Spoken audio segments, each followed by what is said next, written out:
We are going live. 3, 2, 1. You're live. Okay, so we got that going. Now, there were a couple of hangover questions from our last session. Why don't we just start with those? And then what we'll do for this session is we'll continue going through the debate script that we started to work with. And we'll break it down a little bit more. I know for those of you who have quite a bit of experience in debate already, that may not be completely necessary. You may find it a little redundant. Oh, but you may not. It may be just as helpful. But certainly for those of you who are brand new, that's something that we really will be helpful for us, right? To really get a sense of, okay, so what question is coming now? Why? What is it really? What does it mean? Right? How does it drive a debate forward? Okay, so question came from, I think, Marco. Marco, are you here actually? Marco may not actually be here right now, so his question we will leave until he's back. So we had a question from Sangmo, and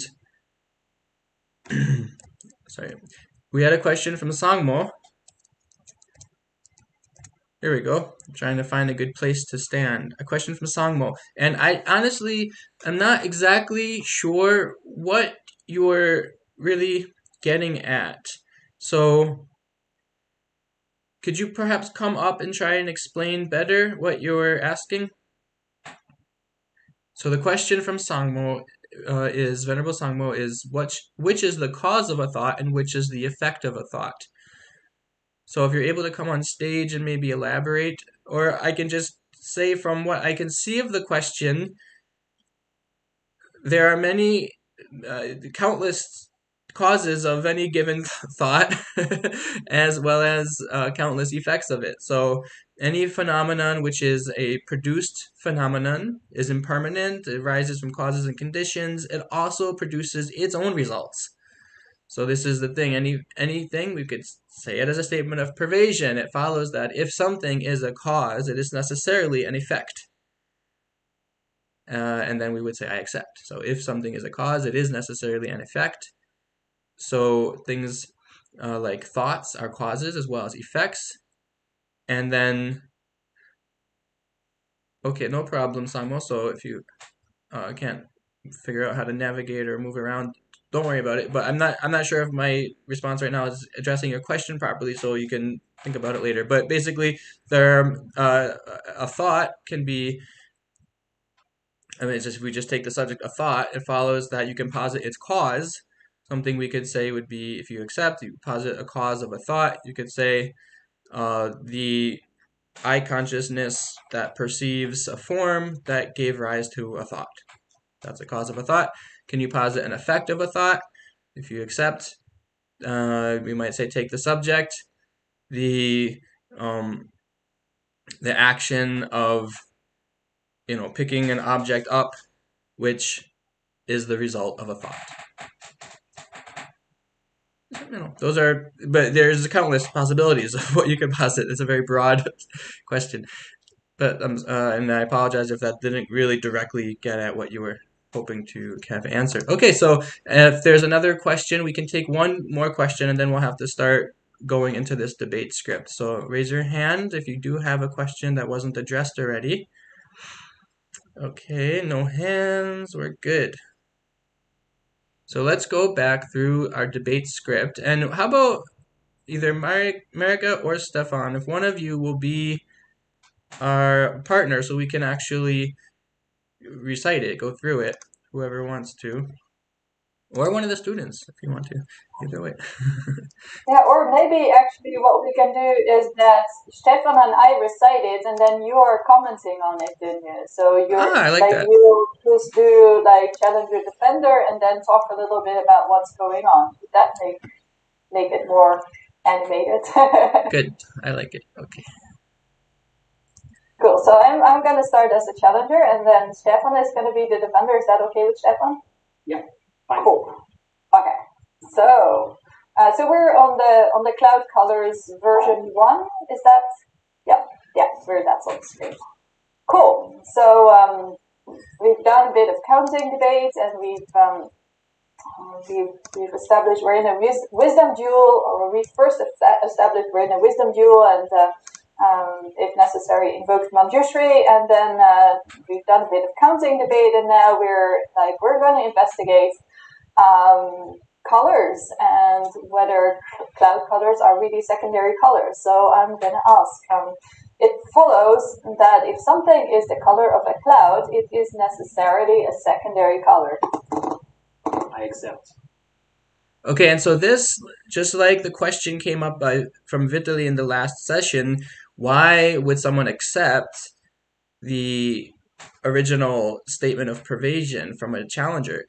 Well, what we're doing is establishing a pervasion, right? We're establishing basically a theory, if you will. All colors of clouds are secondary colors. That's our theory, right? Something like that. So someone might accept that. They might deny it. This is just an example of debate. It could be written up totally differently. Okay, that's why there are two versions already here. So now it's accepted.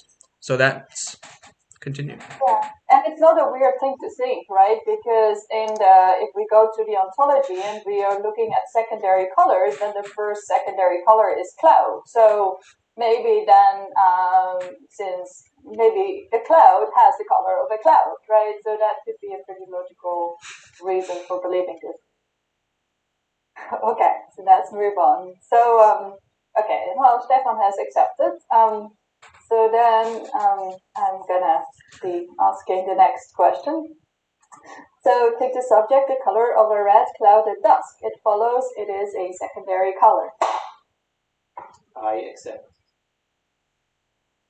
And yeah, do we want to explain that one as well? Yeah, we'll just go line by line, and so we don't have to go, explain it for minutes and minutes. So then she's positing now, right? The challenger now is taking a specific subject.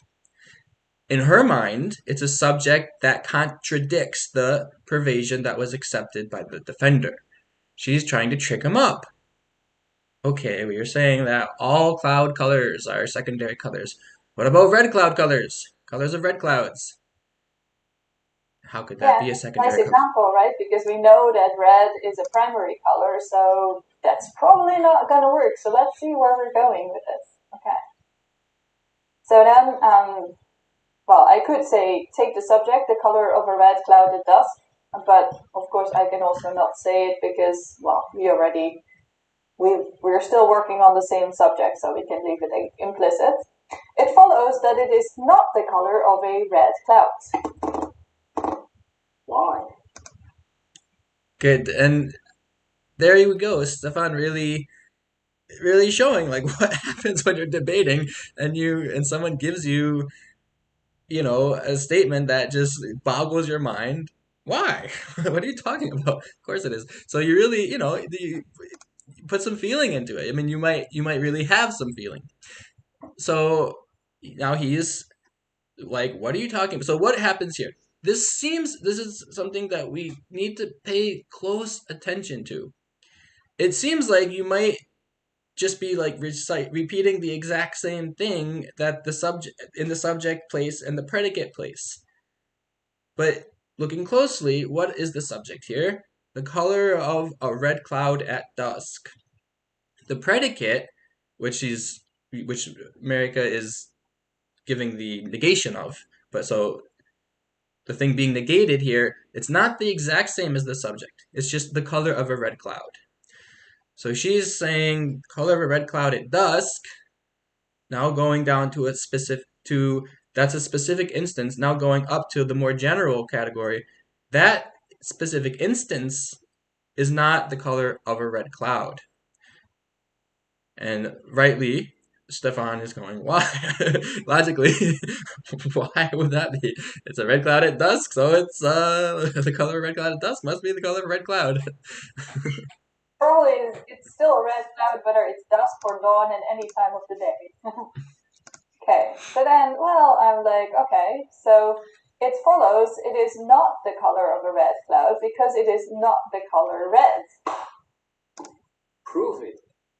Now she gives a reason, right? So at first, it was only a statement of thesis. She gave a subject and a statement of thesis 2 times. And then the first one was accepted, the second one was denied. So after a thesis is denied, well, what do? You prove it. Give a reason. He denies that reason as well. That's why he says prove it. Otherwise, you could say the reason's not true, the reason's not established. And again, America has a plan in mind, right? The challenger has something in mind. They know where they're going. They're going to end up at a reason that the defender, that Stefan, might be convinced by. So at first, it seems utterly absurd, but she's going in stages and steps. Okay, so then we're moving on. It follows it is not the color red because it is not a primary color. And I say again, prove it.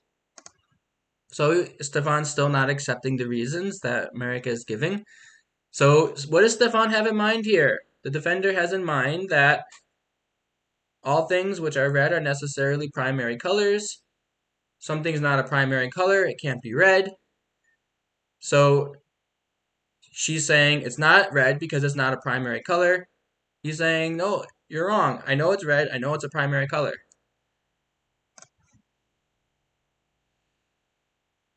So it follows it is not a primary color because it is a secondary color.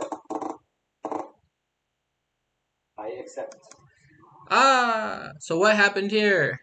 Now he's accepting a reason. So he already accepted way above that the color of a red cloud at dusk is a secondary color.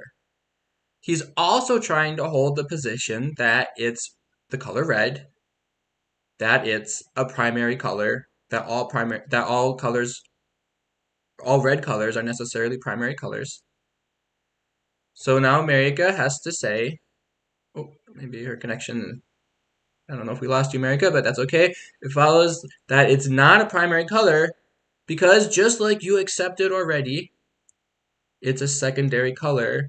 And this is also assumed here. We didn't explicitly raise this as another question, but it's assumed now Stefan is thinking, believes, secondary colors, primary colors are mutually exclusive, contradictory. There can't be something which is both at once.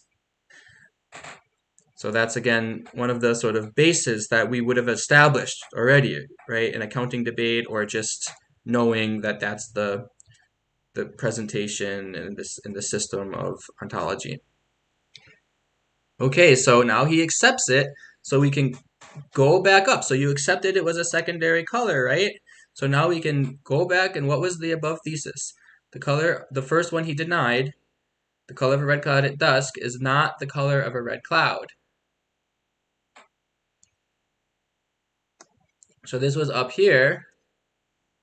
So now that he went back on one of his theses, it's like the whole line, the whole chain now gets kind of overturned, right? So now he's like, okay, fine, I can accept that original thesis up there that I denied.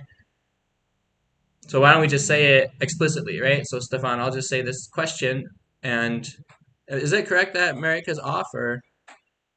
Yeah, she is off. Okay, so I'll say it.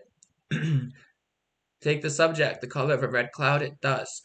It follows that it is not the color of a red cloud. Now you accept. And I accept.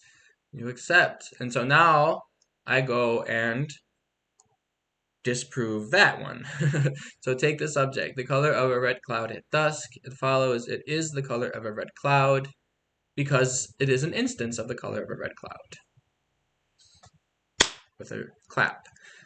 Now there's no follow-up here, and that's just because the way a debate is written out, you have to end it at some point, right? In actual live real-time debate, you can continue on. But here, what is this reason really an appeal to? More or less, it's an appeal to common sense or common experience, right? take the subject, the color of a red cloud at dusk follows it is the color of a red cloud because it's an instance of the color of a red cloud. It's a particular instance, right? If something's a red cloud, the color of a red cloud at dusk, if it's the color of a red cloud at dawn, if it's the color of a red cloud on Mars, on Jupiter, it's still necessarily the color of a red cloud, right? That's just an instance of colors of red clouds. Okay, so that was going through that script, and the next one, maybe people can go through on your own when you're actually practicing in partners. So you don't have to go line by line and dissect it, but you can think about it, and if you do have questions about it, for sure, raise them with your partner, and you can go through it. We have, I think, a question that came in the chat box, so let's take a look and address that before we break up. Why wouldn't an initial step here be to define what secondary means in this context? I don't know what secondary entails. Sure. So it could be. It's again just going through the hierarchy when you're doing a counting debate. You don't. There's not a necessity, or part of counting debates is not to question the definitions of things. It's just to posit them, to list them out, and that's your counting. You're going through some kind of taxonomy. When you move into a logic debate, you can definitely start to question, why is it secondary? What does it mean to be secondary? What's primary versus secondary? So yeah, so the question is, you could certainly do that. So what does secondary entail, though? Well, like I said before, when it comes to primary colors, secondary colors, primary colors are the ones which you get without having to mix, that exist without having to mix other colors together. Secondary colors are what exist, what arise from the mixing of two or more primary colors. And this, from this perspective, it would certainly have to be a discussion of, what would this be? Would this be subtractive color mixing or additive? I forget which one, but when you're mixing pigments as opposed to mixing light sources, right? So this is from the perspective of mixing pigments of colors, and then you get secondary colors from mixing primary colors. Okay, any other questions? Now, before we break, no questions, right? Before we break up, I wanted to go back to the sheet we were on. So this also is covering the same content that we just went through, but just backing up and kind of describing it. Oh, sorry, Mary, good to hear you're back. Welcome back. Did you want to, we finished out that last debate, and maybe you want to make a comment or two about it? No, I think it's good. I'll just see where you guys are. Because I don't know how you finished the debate. Okay, so we just went through it and said sort of how we finally got Stefan to reverse a position, and then we went back. Once you did that, once you reverse one position, it sort of breaks the whole chain of the things that he had been denying. And we went back up to the first thesis, which was denied, and then he accepts that one because his kind of main position at the bottom of it all was already overturned. So he was able to now accept the above thesis, and then we gave a reason to disprove that. So just kind of going back and forth, disproving one, disproving the other. Okay, now here, so there are several ways that we can carry on a debate, and you have a few options depending on which kind of answer you receive. One person did bring up the point, they posted it in the Slack forum, that even though I mentioned that the challenger controls the debate, in the Tarpa's debate book, which you all have, it's actually stated that the defender's answers largely drive the debate, and that's very true. So this is an instance of some interdependent relationship that it's not it's not just the questioner. They decide what kinds of lines of reasoning to pursue, but if they're being faithful and sincere to the answerer, to the defender, then they're going to pursue lines of questioning based on the answers that the defender's giving. They're not just going to go off on some tangent that the answer isn't interested in. They're going to, or prove something that the answer isn't saying. They're going to have to give a question that's aligned with the defender's theses that they already have accepted. So sure, it's really driven by both parties. Yeah, and I guess the challenger has a bit more say about the direction of questioning, and they can say, well, even though I know that probably he's a bit fading on this, but I'm not going to explore that further. Or maybe other things are, oh, yeah, I know he's going to feel this, so I'm going to push on this thing, whatever your day is like today. But the defender has a say about what the position is that they're taking, and they can take whatever position. I mean, like in the morning's practice session, I said something like, "You can take the position that all apples are blue. It's up to you, right? What position you want to take." So I guess that's their respective contributions to the agency in the situation. Yeah, definitely. And that's why every debate is different, because you have two people who have different ideas, and you're gonna find that the course sort of that's the beautiful thing. The course of the debate unfolds without really knowing where it's going to go at first. Do we have a question here? Okay, why can't we question the definitions? It widens the debate options.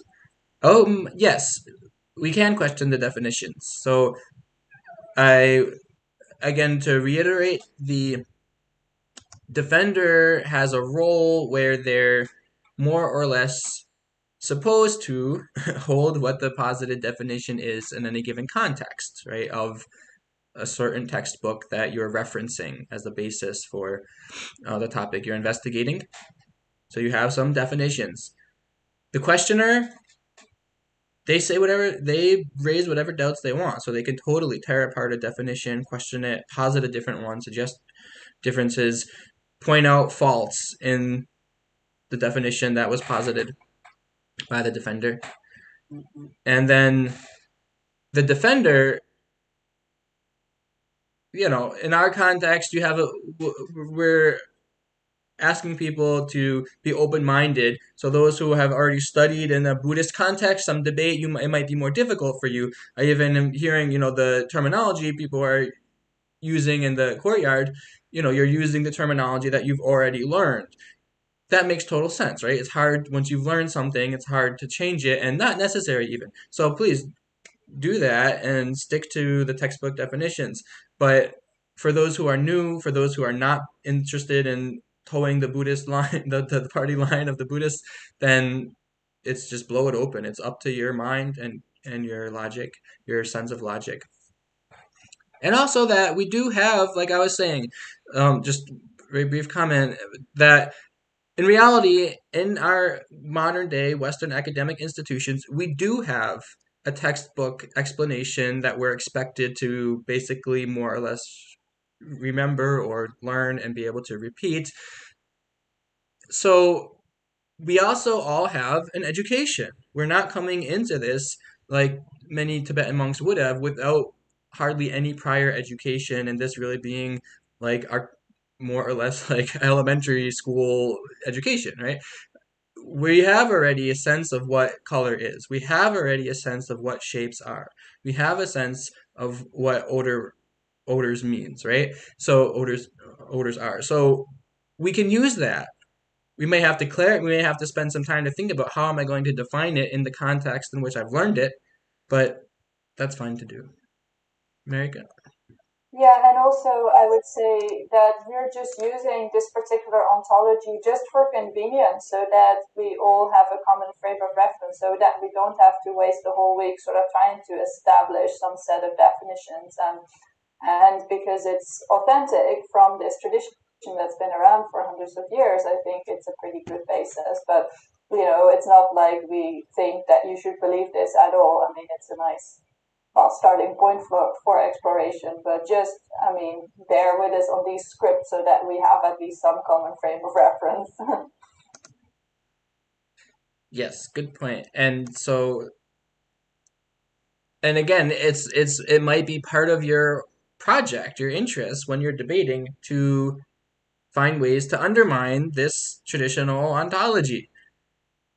Go for it. If you manage to do it, we'll give you an award. You'll win the equivalent of the Nobel Prize in Tibetan Buddhism, which there isn't, but people will go, "Wow, what a scholar! What a what a brilliant mind!" Oh, do we have another question? Okay, okay. So let's just go through this one sheet, and then we'll break up into our groups again. Well, actually, we've already been here now half an hour. So why don't we just break out into groups because we want to keep the, sessions flowing. So sometime together, sometime break out. I'll give one more chance for questions. If I don't see any hands within 10 seconds. Okay, no hands. So let's break out into groups and continue working with these scripts. For those of you who are totally brand new, spend some time in the counting debate. But try and switch. So try and keep an eye on your clock. After 10 minutes, switch your roles. So whoever is starting off as the challenger, after 10 minutes, you change to be the defender, and then you switch your roles. And then for those who are more comfortable already doing the logic debate, you can just jump right into that. Again, you can go through the script itself, or you can just use that as your basis and develop your own line of reasoning. Just keep in mind these few important points that try and remember to link your reasons to your subject with the pronoun it.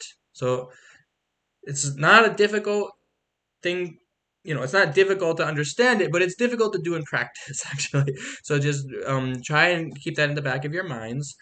And then, um, yeah, more or less, go have a go at it, and we'll keep practicing so that we get our experience. We'll level up in our debate experience. Yeah, and so I would also encourage you to. So we've gone through very carefully the first logic debate script, but you can do the same for the second logic debate script for yourselves. Try to work out what's going on, and then if you have any questions, then you will have questions and answers again after that. And so I think this like trying to understand it for yourself is the best source to really check, like, do I understand it or something's unclear. Probably something is unclear because, well, I'm also still figuring it out. So I think this together we can figure it out basically. Okay, so I'll set the timer again for 20 minutes. Find yourself a partner, same as before, and we'll meet back here. Ready, set, break.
Hello, Ranjit. Do you need a partner still? Maybe I can go invite one from one of the other groups where there are many people.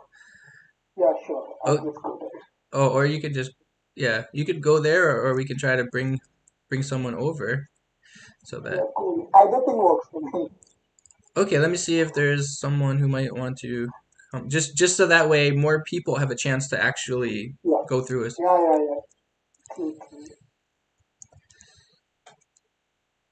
Hi guys, sorry to interrupt. Is there one person who might want to come join one partner? Just a one-on-one? There's a person down. Ranjit is to the bottom left of you guys. Yes, I want to. Okay, But how? he's right. He's right down in the. You just. Which number? Oh yeah, number 14. There we go. They're all numbered. Number 14. Thank you.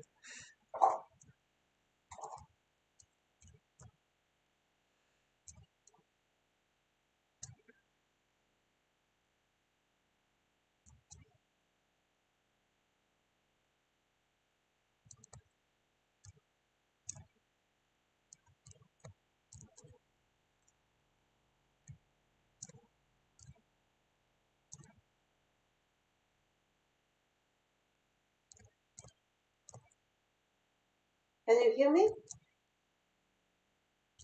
P, did your partner disappear? Yeah. Can you hear me? I can hear you. I think your partner Yes, is we having can hear also difficulties. this lady, Stefan. There is this lady here that is trying to talk to you.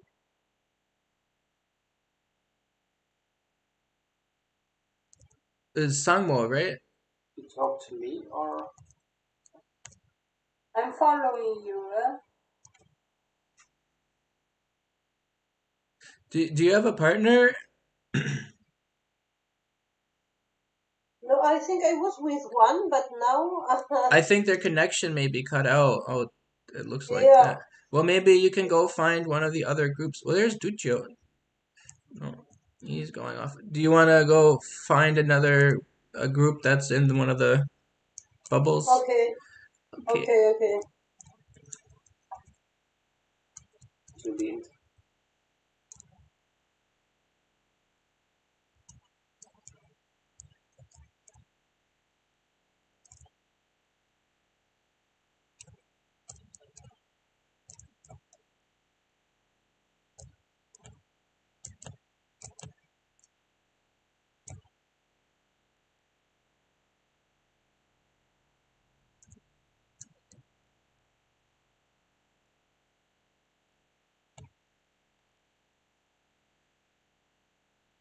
Okay. Do you need a partner there, Duccio?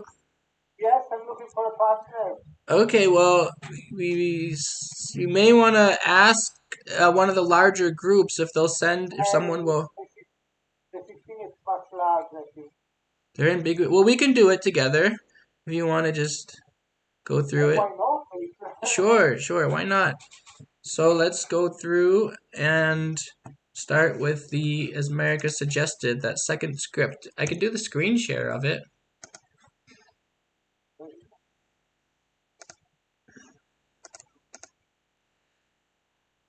Okay.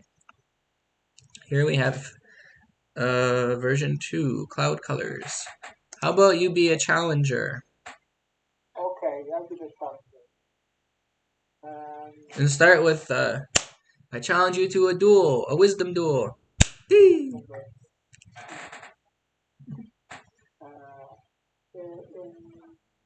It follows that if something is the color of cloud, it is necessary a secondary color. I accept. Take the subject. The color of a red cloud as dark. It follows it is not the color of a red cloud. Why?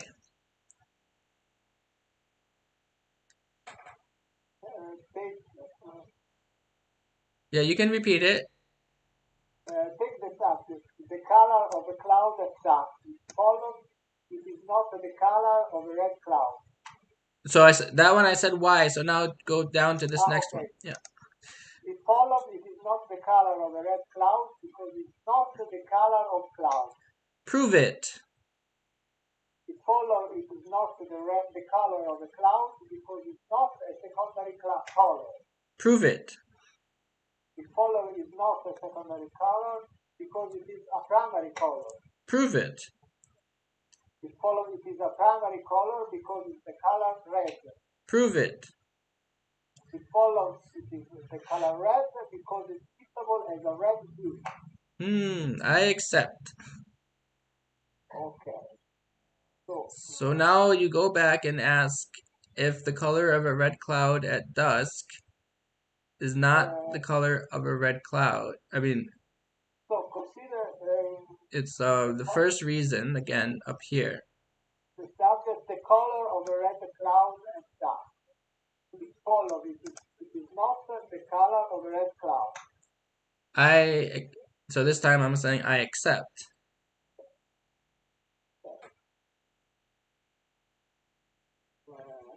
So take the subject, the color of a red cloud at dusk. It follows it is the color of the red cloud because it is identical to the color of the red cloud at dusk. Okay, I accept. So that is now the end of the debate as it's written. So how would we move the debate forward or pick out other questions in it? Do you understand the basic structure of this debate? Yes. Do you want to go through it more carefully? No, we can try to another subject like similar to this. So let me ask though, do you want to actually debate it from your own perspective? What would you give as a reason? If I'm saying that the color of a red cloud at dusk is not the color of a red cloud, or is not the color red, why don't you control it? You're the questioner. Okay, I try. So take the subject, the color of a red cloud at dusk. It follows it is a primary color. Why? Uh, it follows it is a primary color because it's not a secondary color. No pervasion.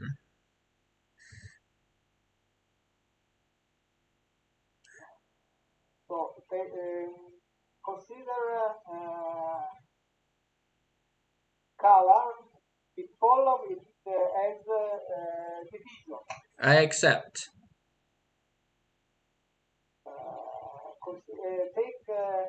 Take the subject color. Which are the division? They are primary colors and secondary colors. It follows it is color. It is or primary or secondary color. I accept. And now the perversion. So if it is not a primary, it is not a primary color. It follows it is a primary color. Secondary color. If it is not a primary color, it is necessarily a secondary color. No, sorry. Vice versa. If it is not a secondary color, it follows it is a primary color. Why?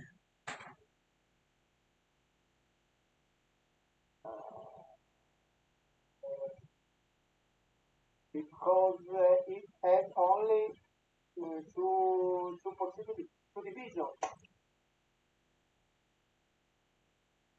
If something is a color, Lucio?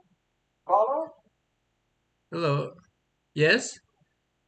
Hello, Hello, sure. sorry, I was dealing with Stefan and I thought to reach Lucio now for some debate, but I see you are busy already, Oh no, go so ahead. sorry about that. You two go ahead. Okay. We're just Duccio is doing quite well, so I'm sure he'll be happy to switch Lucio is a partners. great one. Yes. Lucio is a great one in Yes. debate. Okay, you guys enjoy. I'll just listen actually. Why not? I'll stay and listen.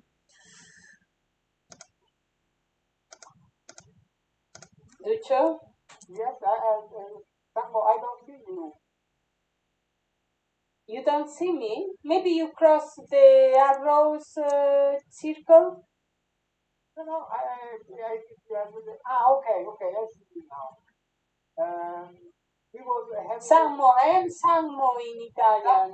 yes, Sammo, I see you, I see you. Yeah. I was having a debate with Daniel about red and primary and secondary color. Shall we go Red or primary and non-primary? red and cloud color. Do you want me to go on with this? primary red and cloud. No, we can go with that if you want. You prefer a challenger or defender?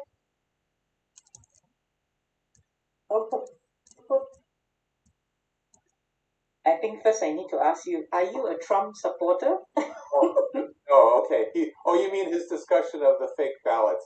Yeah. Yes, I recall. I remember saying that now. Yes. So if we were to take that discussion forward, right? Yes. As a logic question now, yeah? Yes. So how would that work out? I guess you would ask me the same kind of questions. So take the subject, million votes. Yes. It follows that it is fraudulent. So this is a thesis, right? And I would say why. Oh, wait. Take the subject, fraudulent work, take the subject, mail-in votes. Yes. It follows that it is fraudulent. And I would say no. Now it's your turn. Why? Huh? No. Why would it be fraudulent? Why? Why?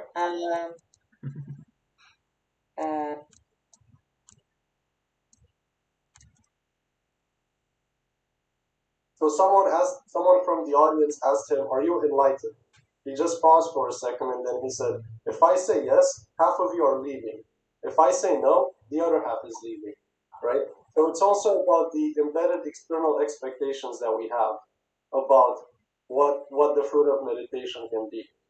That's the problem. That's why it's so difficult to make affirmative claims about any correct meditational state. Right? Because once you affirm something, then the mind already clings to a definition, it clings to an argument, and then you are proliferating concepts in your mind that try to create a specific picture of what that experience looks like. And I mean that.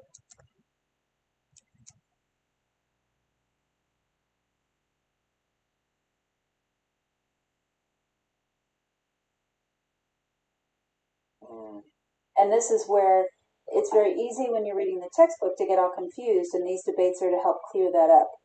So that if you just thought that cloud itself is a secondary color or all clouds are secondary colors, then you didn't understand the definition. And the debate is helping clear up the fact that that's not actually the definition.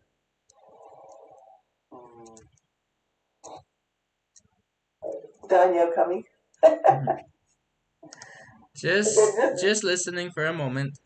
Yeah, Daniel, you came just at the time because we're discussing about the difference between primary colors in the West, where white is not a primary color, and then this cosmology in the Tibetan sense, where white is a primary color.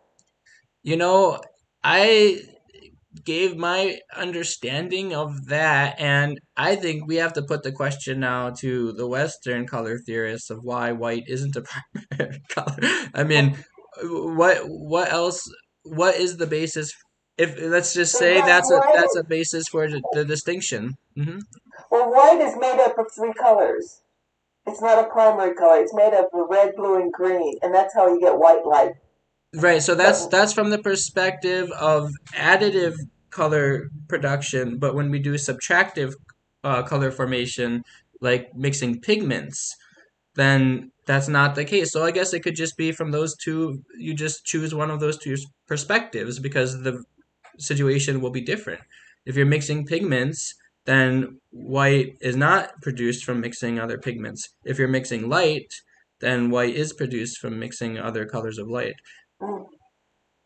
So if you've got a challenger At the same and time, though, I should say white is not considered a secondary color in Western color theory either. Like it's not even on the color wheel. White. right, exactly. Right, So white. So for absolutely. Western color theorists, white's not a color. Something like that. Right. But here's the real question is so when you're with a challenger or a defender, who decides which color theory you use? So the defender will choose. Let's use the hierarchy we have, right? Yeah, using the script and using the text that we have here with that particular chart and that hierarchy, we'll stick with that while we're here, and the defender posits that. The challenger can now try and debate against it to somehow find a fault, suggest a different framework or a different theory, and try to assert its greater validity. But the defender, for now, will just keep holding the sort of textbook explanation. Okay. I'm gonna go give a quick announcement. Good job. You guys keep on going. Okay.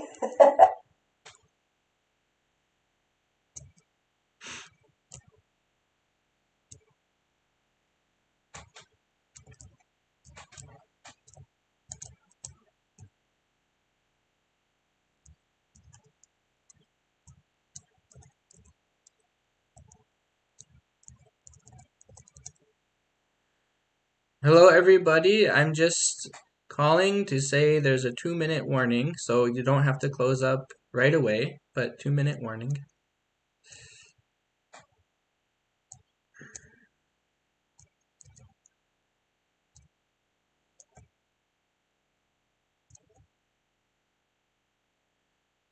Mr. Vaughn. Everything going okay? Everything is going reasonably okay. Yeah, fixing tech problems one after another. There are several then, huh? Yeah, but how they can represent themselves can change. So it's good to talk to many people and see what troubles they have, so you can point to the finger with how they can solve it. Half of the time, I'm getting something of what you're saying on the stage, so it also works. Oh, good. Okay. Okay, I'll just wander around a little. Yeah.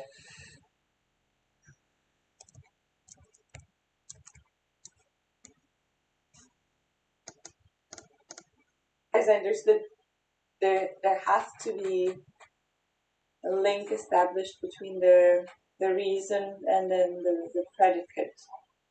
Right. Yes, exactly. Nothing new, it's just sort of putting things in the boxes and Yeah. all right. We'll go back. This is quite fun. Yeah. Okay. Thank Thanks, you. guys. Okay. See ya.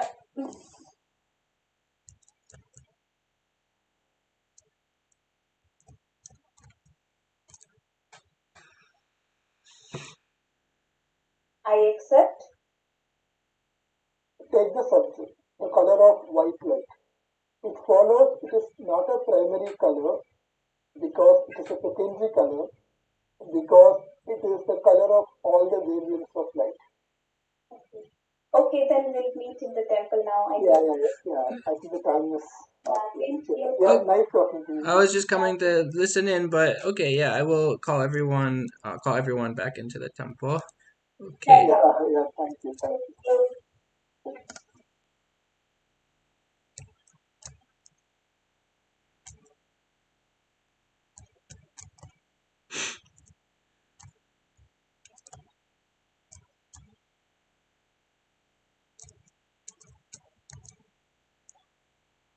Okay, if anyone is still enjoying your debate, we're going to ask that we come back together as a group. So finish up where you went, at a reasonable point.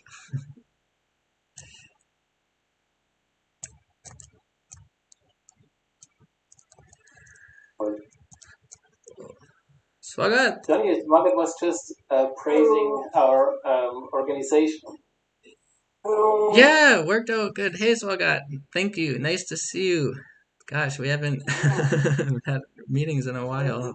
It's cool you Look can at this make it. beautiful monastery you guys have made. Isn't Oh my that god, cool? look at that art on the walls. That was Yeah. Stefan's art, his artwork, his architecture artwork. It's quite cool. Yeah. Good to see you. So, Whose artwork is it though? Stefan's. well, I didn't do the wall paintings, if you mean this. Yeah. I mean the wall painting. okay, so are we coming back together? I think if I can. Good. It looks like a pretty good number of people are back here. So it's so wonderful to see this community of debaters really having time to discuss, to use your minds in a creative, a way of creative reasoning. This is the benefit of having a partner or partners, a group of people, is that the creativity in your line of thinking is sparked by someone else's ideas. So now we, are still learning a new format, so it's pretty tempting sometimes and easy to sort of put it aside and move into a kind of meta analysis of what's going on. And that's fine, right? We need to how to say, reflect on what we're doing, and we also kind of want to get a grasp, right?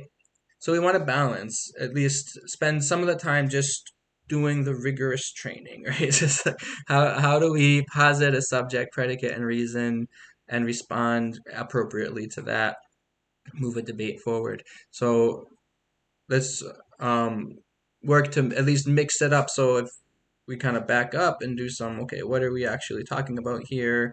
What is the wider context? Spend some time discussing that. And I love it because I don't want to say don't discuss those things, because this is a rare opportunity to get together with people who are trying to learn something that you really care about and think is valuable. And here you have an opportunity to discuss with others about that. So please keep it up, and at the same time keep up the just the debate format and working through it, doing kind of drills and like this.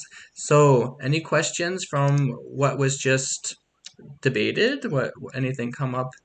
There was a question yesterday that we didn't get to answering that was addressed not in the whole group, but to me personally, which was a very good question, and that's what does the challenger do when the defender says no pervasion? How do you move forward that way? Because you don't just give a reason to prove the pervasion, right? So that's something that we can start to go into now and then move into more of a discussion of what pervasion even means. And so I'm looking for hands. If I don't see any hands, we'll just move forward. Okay, good. So what do you do when someone says no pervasion? Or just more generally, how do we move the debate forward when we're getting responses from a defender? So we have a document that has some of those points highlighted, and this again is this day 2, the flow of debate document. Starting on page 3, I'll do the screen share.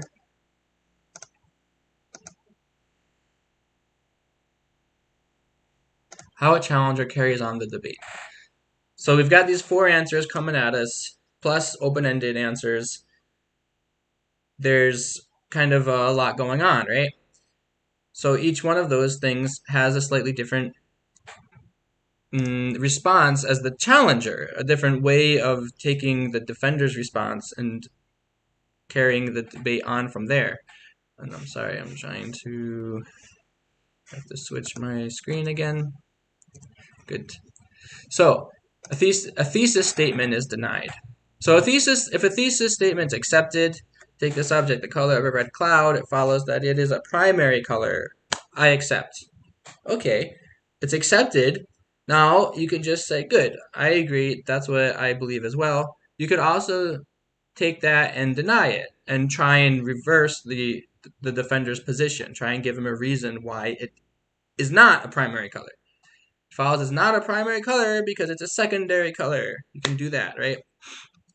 So That's if the thesis statement is accepted. If the thesis statement is denied with the question why, with the response why, now the challenger can give a reason as well to prove that the thesis is true. So take the subject, the color of a red cloud, it follows it's a primary color. Why? It follows it's a primary color because it's the color red. Reason. Another option is to simply state the opposite of your original thesis. Because what happened when you were the defender saying why to that thesis, you've also accepted that the color of a red cloud is not a primary color. That's what your why implies. That's what your why has the function of doing. So now you would just say as the challenger, then, okay, you're denying it. Take the subject, the color of a red cloud. It follows it is not a primary color.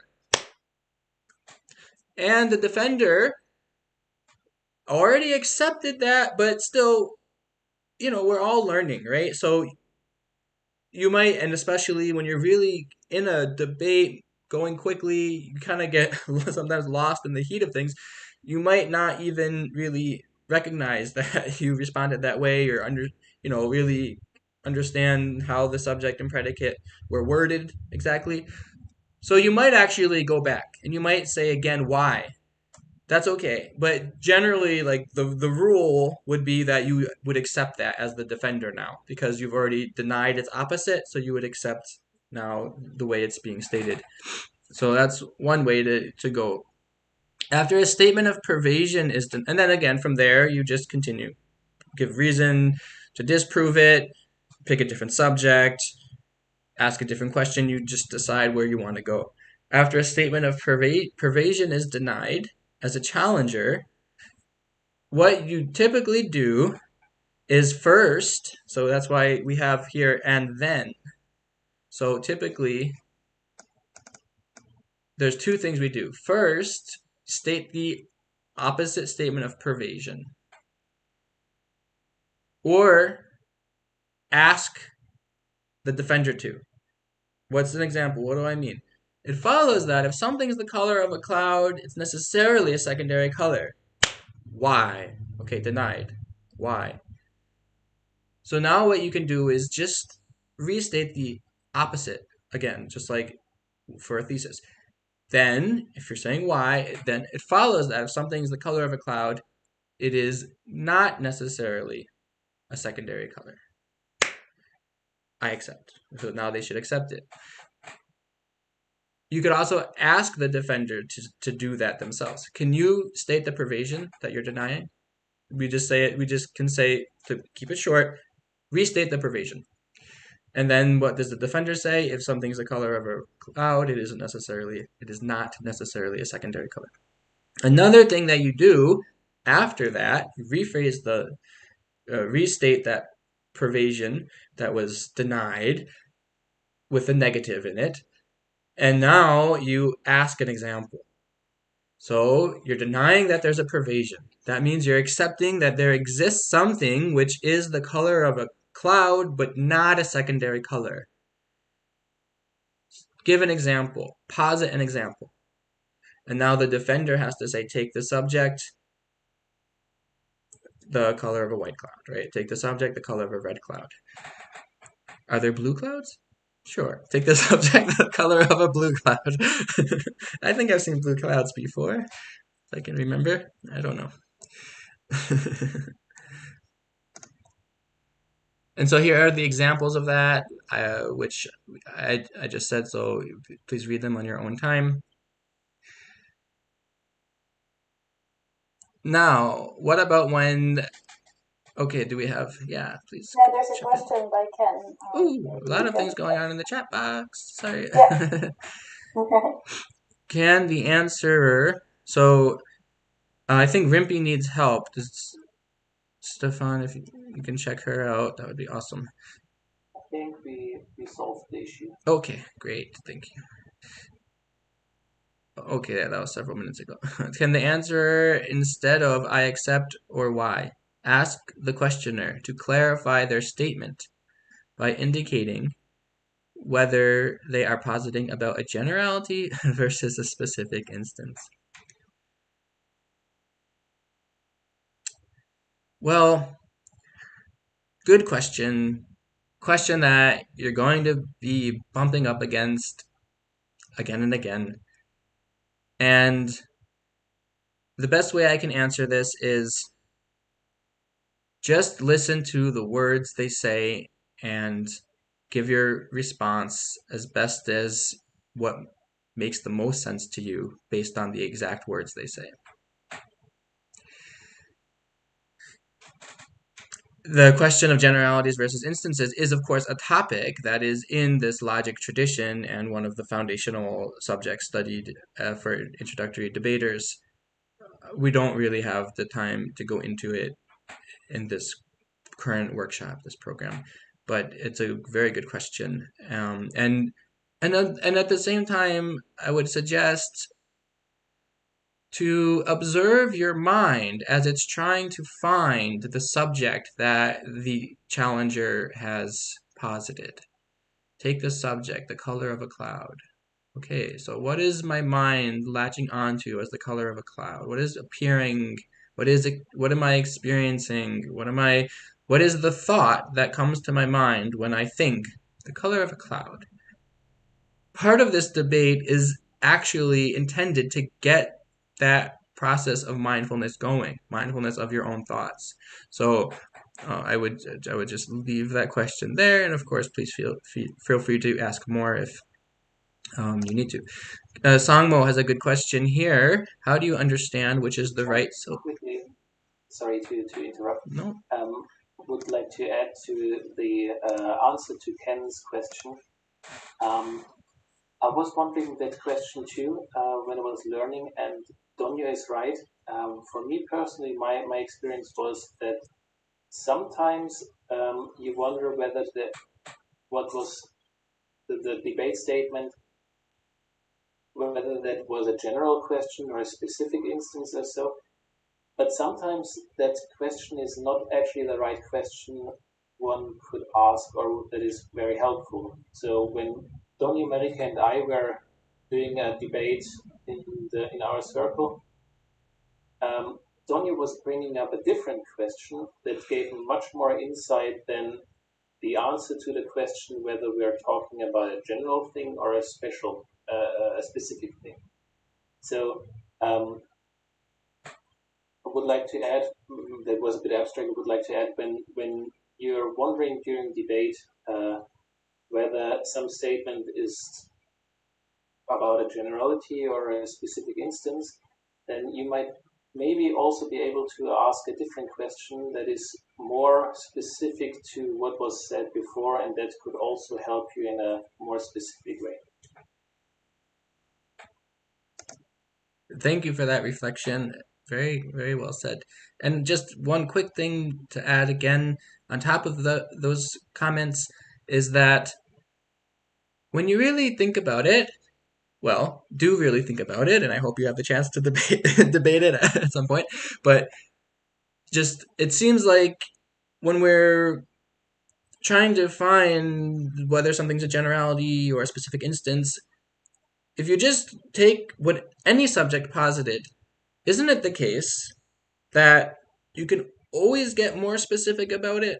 You can always get a more refined level of specification.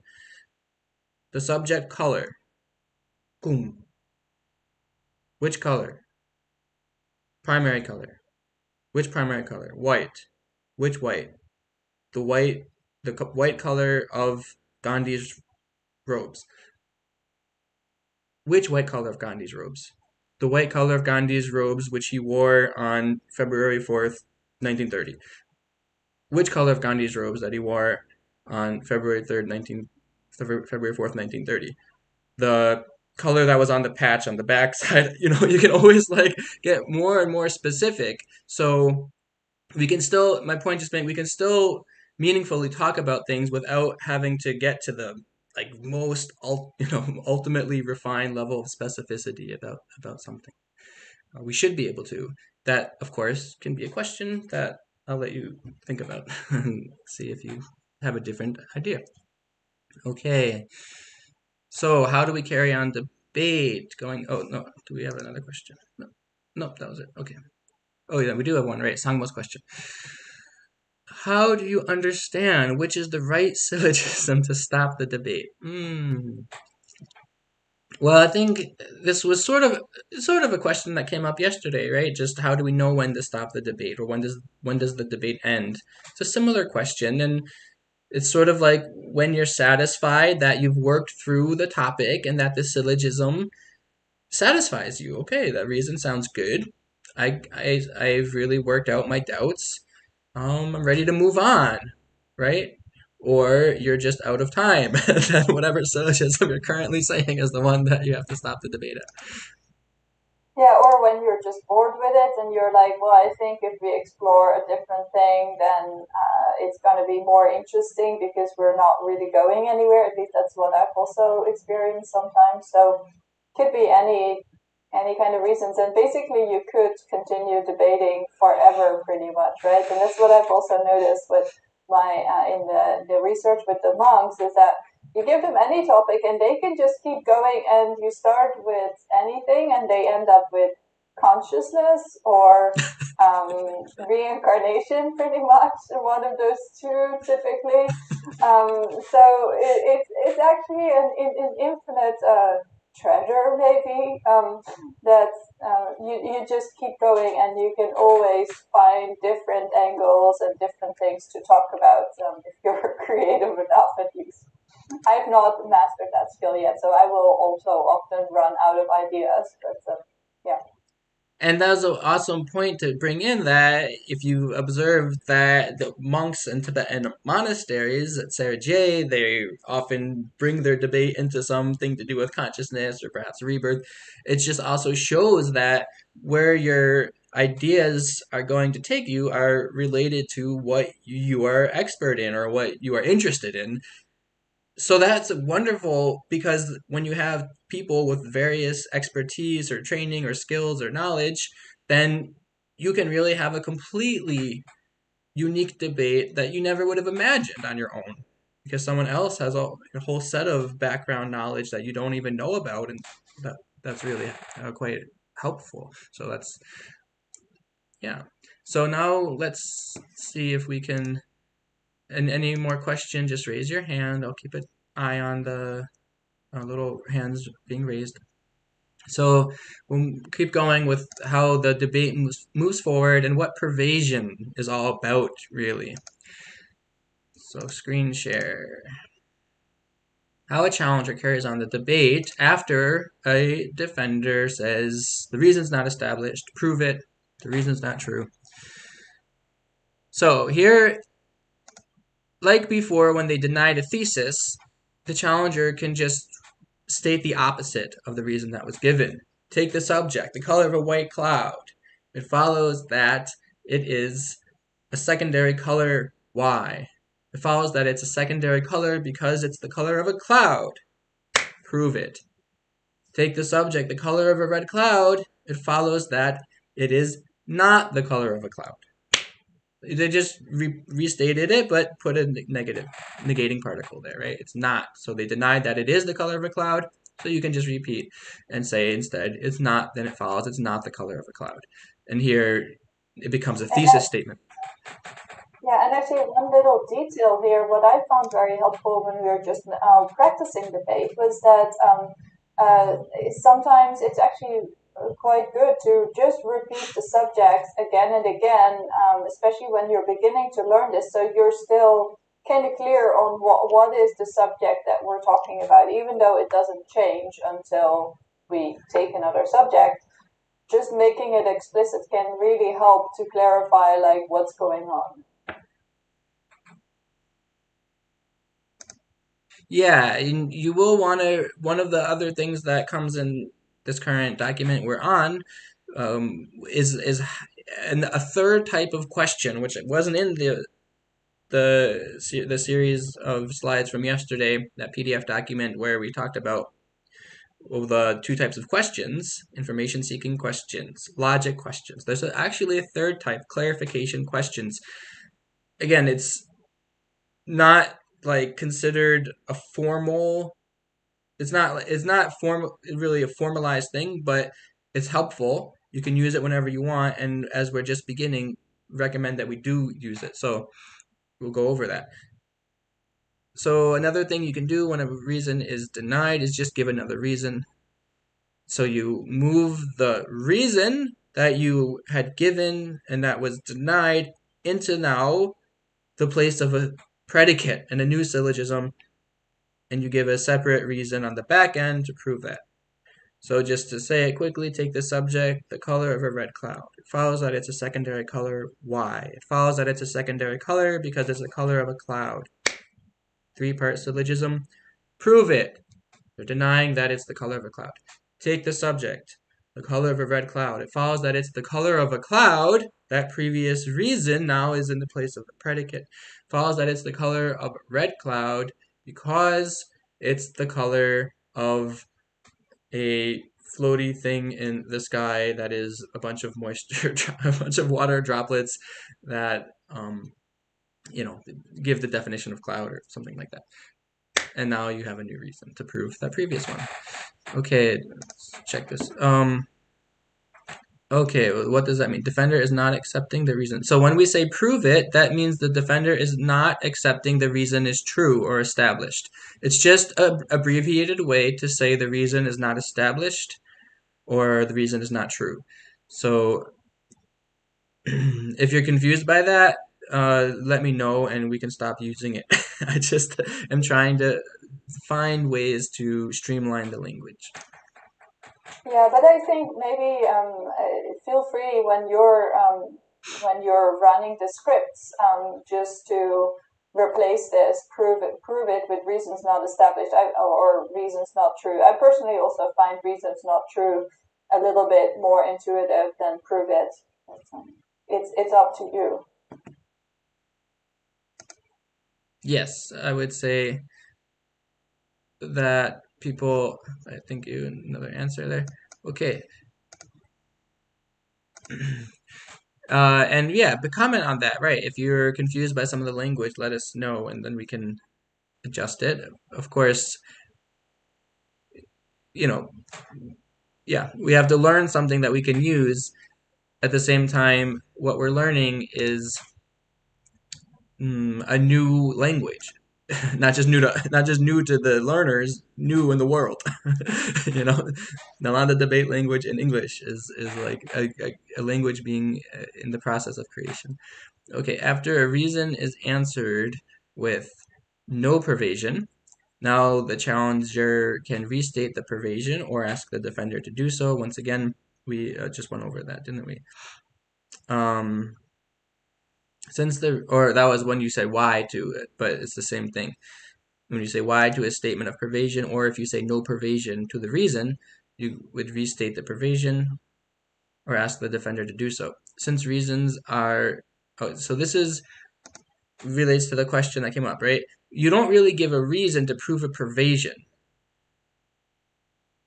So you give a reason to prove that a thesis is true.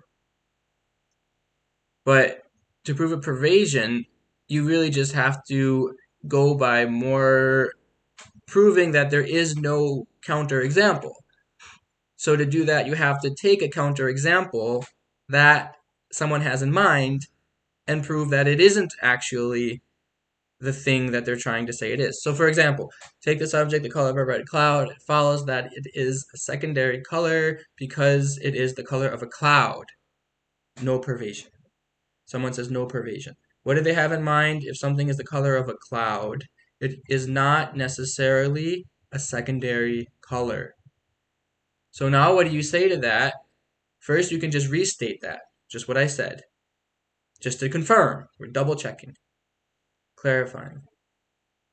Then the challenger says, give an example.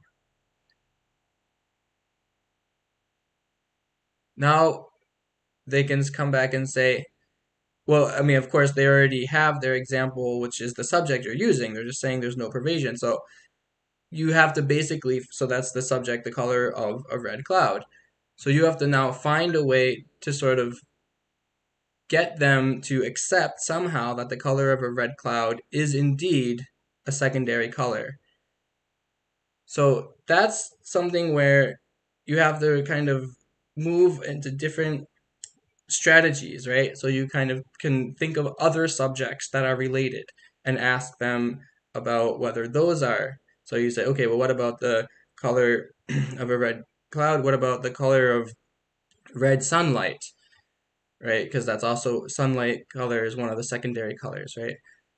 The color of red mist, if that exists, the color of blue mist, maybe.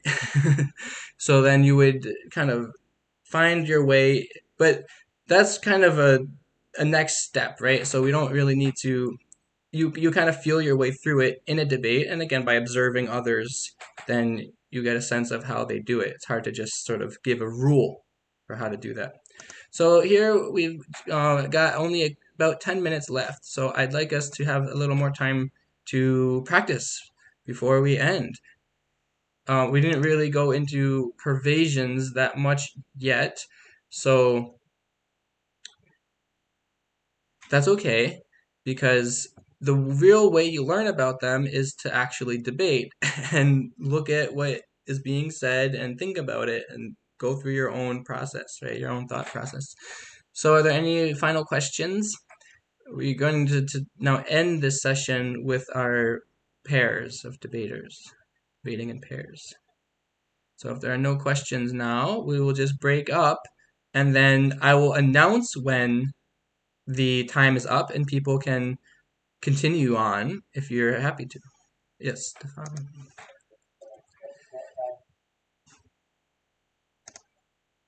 Oh, we couldn't hear you there. Are you just saying there's a question here? I see. Thank you for typing a question, Sally. What happens when a thesis is not accepted and the opposite of the original thesis is also not accepted? Well, that's what I was trying to say.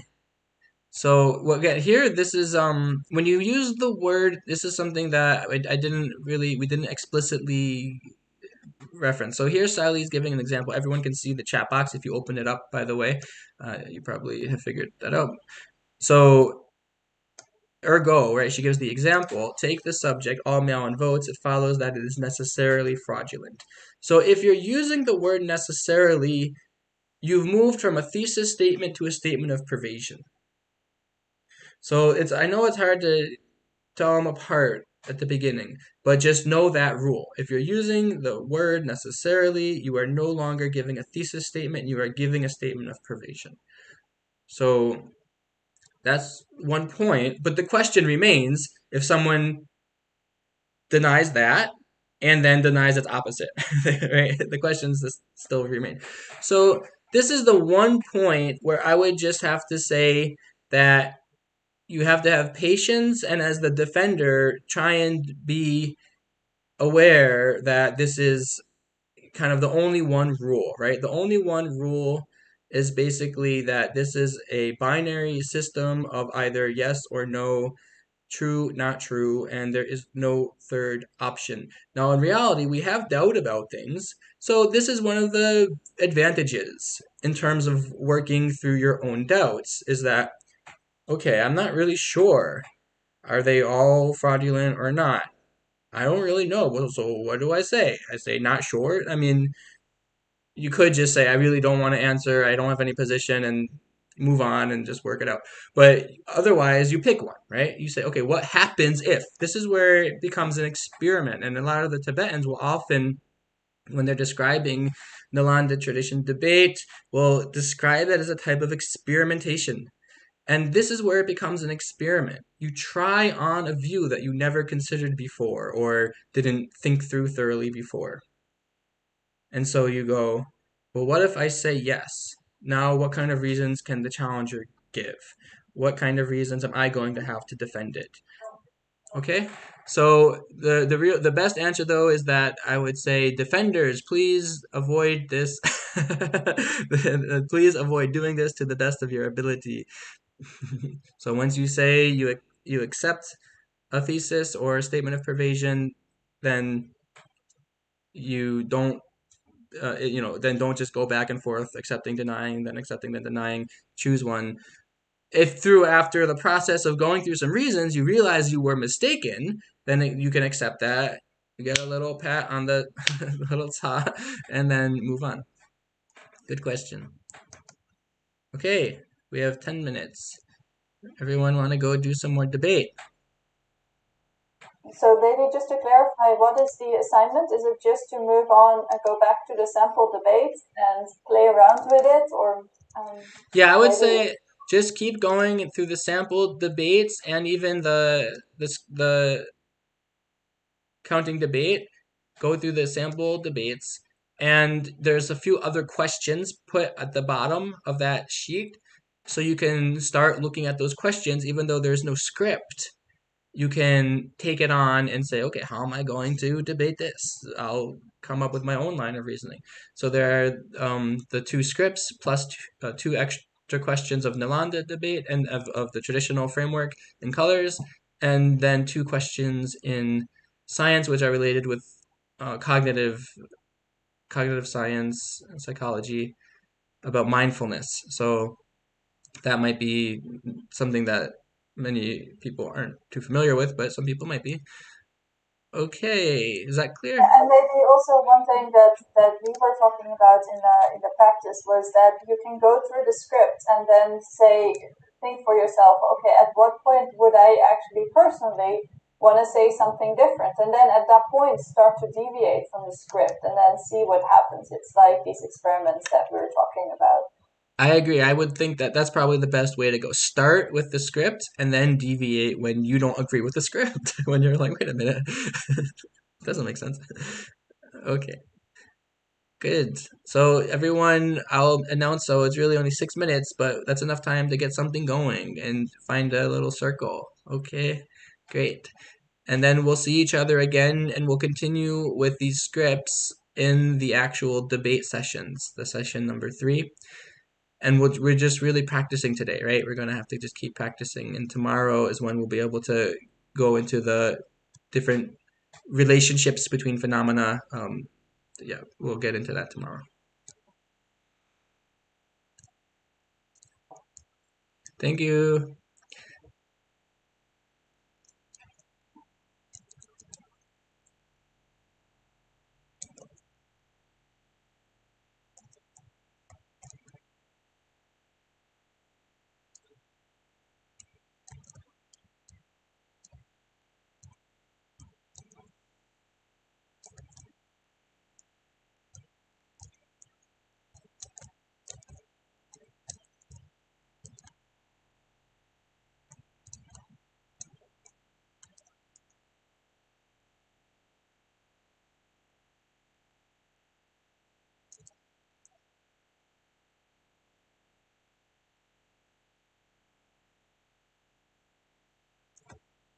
Tony, I have a quick question regarding the question from Sally.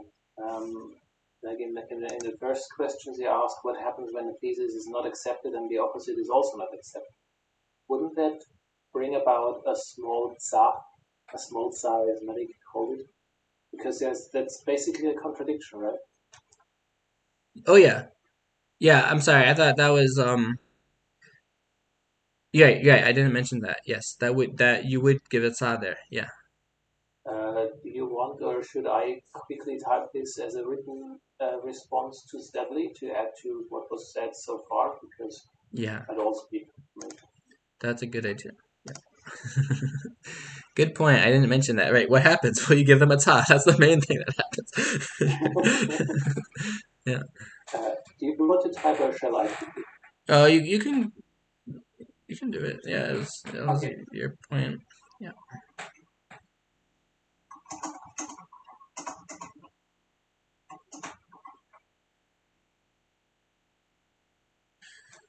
Okay, I'm gonna go just kind of check in on people and see what they're doing. Thank you.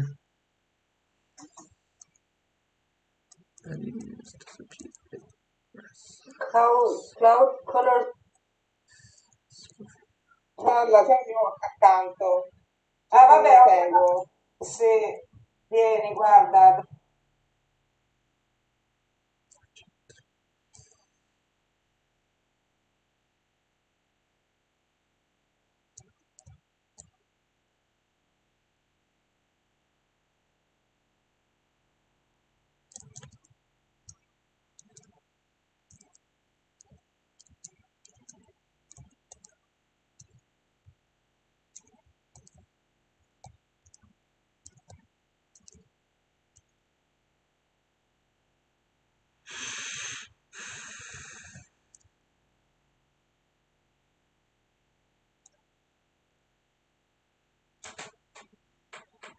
Okay, so why don't you tell me what some of the questions are about the colors? It says it follows that if something is an inanimate physical object, it is less in. Okay, I just want to think. I'll send you the link for this. Okay.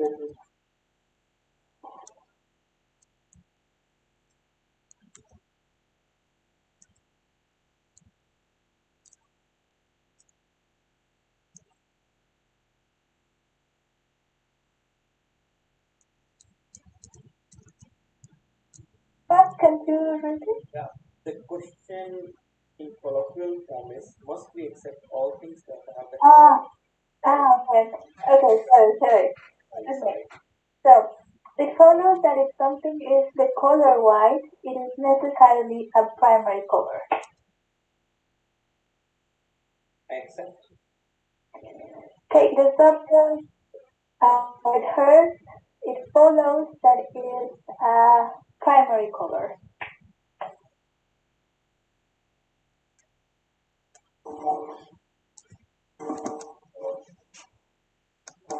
Oh, Betty, are you having some connection issues?